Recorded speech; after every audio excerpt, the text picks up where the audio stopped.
Pernahkah kamu melihat langit malam dan melihat bintang jatuh? Kilatan cahaya itu adalah sepotong kecil batu luar angkasa yang terbakar di atmosfer kita. Tapi terkadang, sepotong batu itu selamat dari perjalanan yang membara dan mendarat di bumi. Kita menyebut penyintas itu meteorit.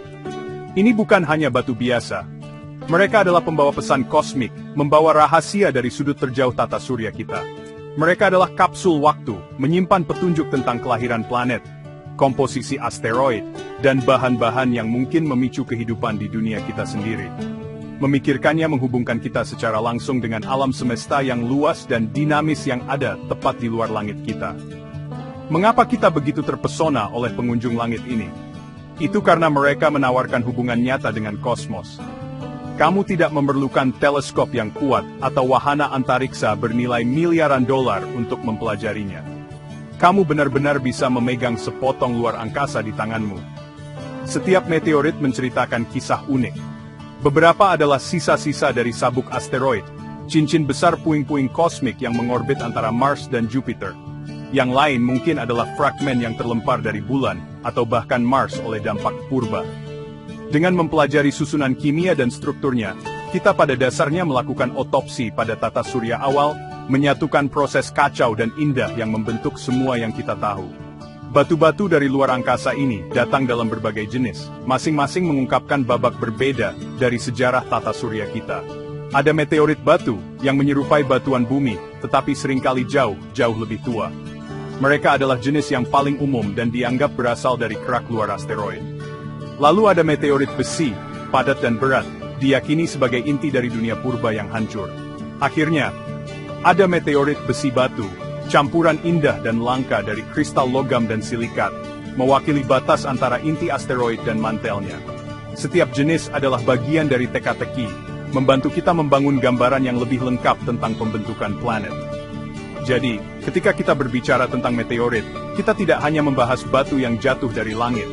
Kita membahas blok bangunan fundamental dari lingkungan kosmik kita. Mereka adalah bukti fisik dari alam semesta dalam gerakan konstan, tempat penciptaan dan tabrakan. Mereka mengingatkan kita bahwa bumi bukanlah pulau terpencil, tetapi peserta aktif dalam tarian langit yang agung. Memahami objek-objek ini adalah memahami asal-usul kita sendiri. Sebuah perjalanan yang membawa kita kembali lebih dari 4,5 miliar tahun ke masa, ketika tata surya kita hanyalah awan gas dan debu yang berputar-putar. Kisah meteorit dalam banyak hal adalah strekit. Kisah meteorit dimulai jauh sebelum ia melesat di langit kita. Ini dimulai di awan gas dan debu yang luas, dingin, dan gelap yang kita sebut nebula. Anggap saja sebagai tempat pembibitan kosmik.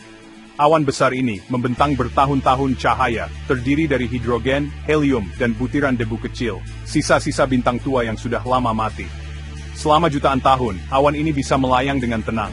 Tapi kemudian, sesuatu mengganggunya. Mungkin gelombang kejut dari ledakan bintang di dekatnya, supernova, atau tarikan gravitasi dari bintang yang lewat. Gangguan ini menyebabkan awan mulai runtuh ke dalam dirinya sendiri, memulai proses penciptaan kosmik. Saat awan runtuh, ia mulai berputar lebih cepat dan merata, mirip seperti pemain seluncur es yang menarik lengannya untuk berputar lebih cepat. Di tengah-tengah cakram yang berputar ini, materi menjadi sangat padat dan panas. Inti yang panas dan padat ini adalah benih bintang baru, matahari kita. Tapi kita tertarik pada apa yang terjadi di daerah cakram yang lebih dingin dan lebih jauh. Di sini, butiran debu kecil, lebih kecil dari partikel dalam asap, mulai saling menempel. Proses ini disebut akresi. Ini bukan tabrakan dramatis, tetapi penyatuan yang lembut, didorong oleh listrik statis dan gaya lainnya, seperti bintik-bintik debu kecil yang menggumpal di bawah tempat tidurmu. Gumpalan pertama ini rapuh dan kecil, hanya beberapa sentimeter ukurannya. Kita menyebutnya kondrul. Mereka adalah butiran batuan cair berbentuk bola kecil, dianggap sebagai bahan padat pertama yang terbentuk di tata surya.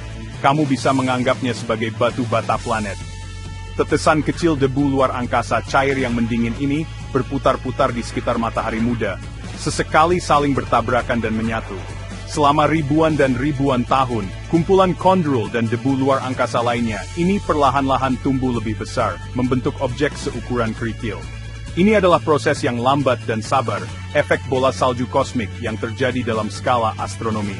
Inilah awal mula yang sederhana dari setiap batu di tata surya kita. Dari asteroid terkecil hingga planet terbesar. Semuanya dimulai dengan debu bintang. Butiran debu yang terbentuk di jantung bintang-bintang purba dan tersebar di luar angkasa menemukan satu sama lain di nebula yang akan menjadi rumah kita. Mereka menggumpal membentuk objek padat pertama, chondrule, yang kemudian bergabung menjadi benda-benda yang lebih besar. Meteorit yang jatuh ke bumi saat ini seringkali mengandung chondrule yang sama persis ini, terawetkan dengan sempurna selama miliaran tahun. Ketika kamu melihatnya, kamu sedang melihat materi mentah yang belum diproses dari mana dunia kita terbentuk. Setelah tata surya dihuni oleh objek-objek seukuran kerikil dan gumpalan kecil chondrule, fase penciptaan berikutnya dimulai, era tabrakan. Proses penempelan yang lembut beralih ke pertemuan yang lebih energik. Batu-batu kecil ini sekarang cukup besar untuk mengerahkan tarikan gravitasi kecil satu sama lain, mulai bergabung menjadi benda-benda yang lebih besar.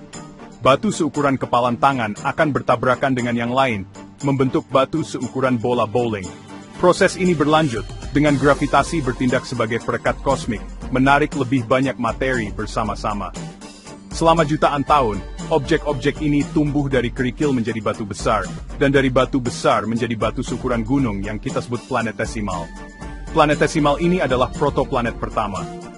Beberapa di antaranya tumbuh cukup besar, sehingga panas internalnya, yang dihasilkan oleh peluruhan radioaktif dan energi tabrakan, melelehkan bagian dalamnya. Pelelehan ini menyebabkan proses yang disebut diferensiasi. Material yang lebih berat, seperti besi dan nikel, tenggelam ke pusat untuk membentuk inti logam. Material batuan yang lebih ringan mengapung ke permukaan untuk membentuk kerak dan mantel. Inilah yang terjadi pada bumi. Banyak meteorit yang kita temukan adalah fragmen dari planetesimal yang terdiferensiasi ini, yang kemudian hancur, memberi kita gambaran langka ke dalam inti dan mantel dunia yang telah lama hilang. Namun, tidak semua planetesimal tumbuh menjadi planet yang utuh. Di wilayah antara Mars dan Jupiter, tarikan gravitasi raksasa gas Jupiter yang sangat besar mengacaukan segalanya. Gravitasinya begitu kuat sehingga mencegah banyak planetesimal di daerah itu untuk menyatu menjadi satu planet besar. Sebaliknya, mereka terus-menerus terombang-ambing dan terlempar ke orbit yang kacau, menyebabkan tabrakan berkecepatan tinggi. Dampak ini bukanlah penggabungan yang lembut. Itu adalah peristiwa dahsyat yang menghancurkan planetesimal menjadi potongan-potongan yang tak terhitung jumlahnya. Derby penghancuran kosmik ini menciptakan sabuk asteroid yang kita lihat hari ini, kumpulan besar puing-puing batuan dan logam. Batu-batu yang kita sebut meteoroid, objek yang menjadi meteor dan kemudian meteorit, adalah hasil langsung dari sejarah kekerasan ini. Mereka adalah fragmen yang tersisa dari tabrakan purba ini. Beberapa adalah potongan-potongan benda yang tidak terdiferensiasi yang tidak pernah meleleh, melestarikan chondrule asli dari nebula surya. Yang lain adalah potongan inti, mantel, atau kerak benda yang lebih besar dan terdiferensiasi yang meledak. Setiap meteoroid, diam-diam berjatuhan melalui kehampaan luar angkasa, adalah penyintas dari fase konstruksi dan penghancuran yang kacau ini, membawa bekas luka dan rahasia kelahirannya yang kejam selama miliaran tahun. Selama jutaan, atau bahkan miliaran tahun, sebuah meteoroid mungkin melayang melalui ruang hampa yang dingin dan kosong.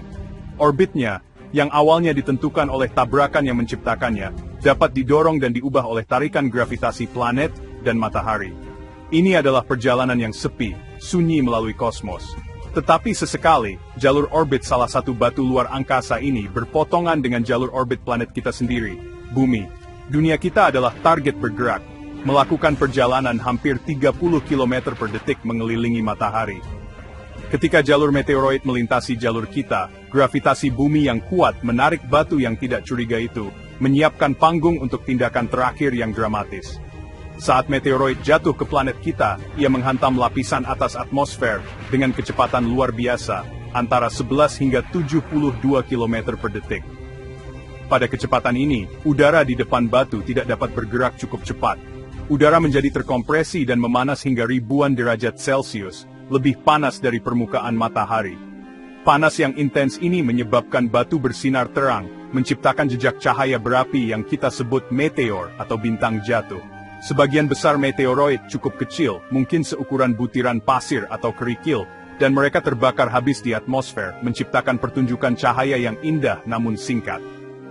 Agar meteoroid dapat bertahan dari penurunan yang membara ini, ia harus cukup besar dan cukup kuat untuk menahan panas dan tekanan yang sangat besar. Saat terbakar, lapisan luar batu menguap dan terkelupas dalam proses yang disebut ablasi. Inilah yang membentuk meteorit, memberi mereka fitur karakteristik seperti kerak fusi yang gelap dan mengkilap, lapisan tipis batuan yang meleleh dan mengeras kembali, dan lekukan seperti sidik jari yang disebut rekmeglipt. Jika objek cukup besar, ia dapat menciptakan bola api yang spektakuler, juga dikenal sebagai bolide, yang dapat cukup terang untuk terlihat di siang hari bolong, dan bahkan dapat menciptakan ledakan sonik saat menembus batas suara. Jika sepotong meteoroid asli selamat dari seluruh cobaan ini dan menghantam tanah, ia secara resmi mendapatkan nama meteorit. Menemukan salah satu penjelajah kosmik ini sangatlah langka, tetapi setiap satu adalah harta karun ilmiah. Dengan mempelajarinya, kita belajar tentang komposisi asteroid, usia tata surya, dan kondisi yang ada saat planet-planet terbentuk. Mereka adalah potongan materi luar bumi yang paling mudah diakses yang kita miliki. Memahami pembentukannya, dari debu hingga bola api, bukan hanya latihan akademis. Itu adalah bagian fundamental dari memahami tempat kita sendiri di alam semesta dan sistem dinamis yang saling berhubungan yang kita sebut rumah.